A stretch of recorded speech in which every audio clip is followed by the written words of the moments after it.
Hello everyone and welcome back to my channel, or just welcome to my channel if you're new. In this Speedpaint I'm going to be drawing an OC. Sorry for the slightly morbidish picture. There's not too much blood, but the subject is still a little bit, like, creepy. But this character is like a vampire, so it just comes with the territory. But yeah, sorry about that. Anyway, this is an OC. His name's Drew, as you probably guessed from the title card. I figured I'd tell you a little bit about him and his world, so yeah. Do keep in mind that a lot of this is half-baked, so I haven't completely figured everything out yet, so if I'm saying stuff like, I'm thinking maybe, then that's why. Okay, so in Drew's world, vampire isn't like undead. People are actually turned into a vampire because of a virus, like a real virus, not just the flu under a different name. It's like, so I was thinking maybe some scientists were trying to like make a cure for something else, or like a strength enhancer serum or something, but it ended up backfiring on them and turning people into these vampires, and there's no cure for it as of yet. So if someone was to be infected by this virus, or vampire virus, then they pretty much turn like a vampire. So you have, pale skin, pointy ears, fangs, claws, enhanced like strength and speed, night vision, your eyes turn a little more cat-like, and your sensitive sunlight. So you're pretty much a vampire, but you don't actually drink blood or suck blood. These vampires more so like drain the nutrients and such out of the cells, and so yeah, they're more absorbing than sucking, so they bite and absorb. They can also absorb the nutrients and such from through their fingertips. There's these little pads under the fingernails that will absorb it as well. And it'll pretty much leave behind like this, what I imagine would be like a mummy-ish looking corpse. So yeah, it's very rare, or not super common, that people turn into a vampire, probably like a 5% chance or something. But say if someone was attacked by a vampire and they were rescued in time before the vampire completely finished them off, then depending how far gone they are, they'll probably either recover, die, or possibly turn to a vampire. Now, the virus, when it infects you, then it's pretty much like bonding with your body, like you cell at a cellular level. So it pretty much like using the person as a way to feed itself and such. And for the most part, the person can act like a normal person, but sometimes the virus kind of gets hungry, and so that's when like this impulse is thrown upon this person and they start biting people. And now in the beginning, when you first turn to a vampire, this impulse is actually somewhat like you can hold back a little bit. So if you are around other people and you feel it come upon you, and it's like you can kind of hold back a little bit. It might be a little tough if you like bang yourself against the walls and stuff, but you can hold back long enough for the people to run away, or even you can turn around and run away to try to not hurt them. So yeah, but as time goes on, this impulse or just hunger keeps coming on. It's harder to feel, and it comes upon you quicker and more often. So yeah. Now, there are like monster hunters in this world, and they will hunt these vampires as well as all these other monsters, and because there's no cure, so they have to kill them. And it's kind of sad though, it might be even harder for the hunters, because the vampires are in essence a victim in of themselves to this vampire virus. They don't want to do this horrible stuff. They just kind of can't help it. When the virus gets hungry, they can't control this impulse and this drive. So they're kind of just like stuck in their body without any control, and they just have to watch as they murder somebody. It's not very fun being a vampire. So yeah, but there's no cure for it as of yet.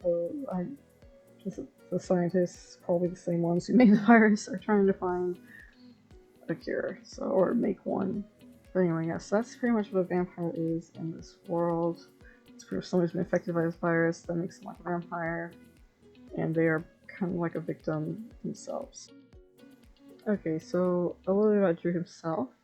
Well, he's comes from a richer family, lives in the city, and his father owns this giant corporation or business. I'm not really sure what it is quite yet, but yeah, it's been in the family for a while. His father, in essence, wants his kids to take it over when he's gone, so he's pretty much forcing them to take it over, whether they like it or not, and they have to learn how to run it and everything. And probably he's just very controlling. And Drew doesn't want to be part of this corporation. He has his own dreams, and that dream really is to own a candy shop. Yeah, it's not that crazy of a dream, but that's his dream. When he was younger, the candy store was so colorful and fanciful, and I guess because his life was kind of like monochrome-ish, because his dad was so controlling and forcing him to do all this stuff, that the candy store kind of wasn't, I don't want to say like an escape, but you know, it was like that happy part of his childhood. Probably like spares too because of that. Anyway, yeah, so after attempting to run away multiple times during his late teens and early 20s, Drew finally successfully ran away and covered his trail as such when he was around 25. Yes, his dad was holding him back even when he was an adult. How controlling he is. And yeah, so Drew ran off to this little town that's been around for ages. I imagine it to be situated near some mountains, near the surrounding forest. And he ends up probably renting an apartment or something and buying a storefront on the main streets and setting up his candy store that he always been running right there. And so yeah, and I figured he probably hadn't been there for very long, maybe about 6 months, when one evening he was closing up shop and happens to get attacked by a vampire and bit and turned into a vampire. So yeah, the rest of the story would go, if I can put it in a nutshell. Drew becomes friends with a little girl, her name's Liana. Her dad, who's a hunter, is gonna kill Drew after he's turned to a vampire. Liana's like, no, don't kill him, there's a scientist guy who's almost created a cure. And so her dad lets Drew live to wait for the cure. Now, scientist guy is close to finding the cure, but he hasn't quite created one yet. But he has made a serum thing that will satisfy the virus's hunger, so when a vampire goes into that kind of crazed mode, you can inject him with this serum and it will pretty much curb that impulse, so they won't have to go biting anyone.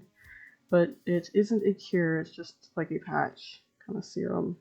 So yeah, Drew's basically just using that while he waits for a cure. And that's really all I've got for the story so far. Of course, there's a lot of things that need to work out and a lot of little details I didn't mention, but yeah. So that's it, really.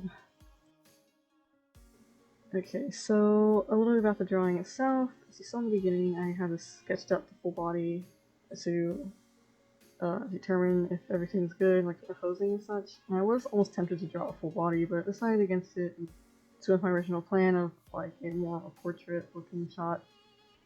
Just focus on his face more. And you can also see I'm not very great at drawing glasses. It seems like no matter how hard I try, they never sit on the face properly. I can never get them to sit on the face right.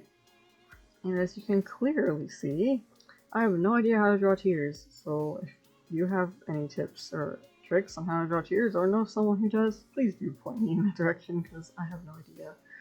I don't draw tears often, but whenever I do, I am pretty much just winging it. And for the pose, it was kind of supposed to be like angled, like he just got done finishing somebody off and you just kind of walked in on him and he's just looking over at you like, I'm sorry. Almost with a kind of help me kind of face on, like, he doesn't want to do this, but it's just that impulse is too strong and he can't control it. And so he's genuinely sorry. He just doesn't, he can't help it kind of look. I don't know, it's hard to explain, but that was kind of the idea. Well, that's it for now, guys. I hope you enjoyed watching this and hearing a little bit about my character and his world. And I will see you guys next time. Bye.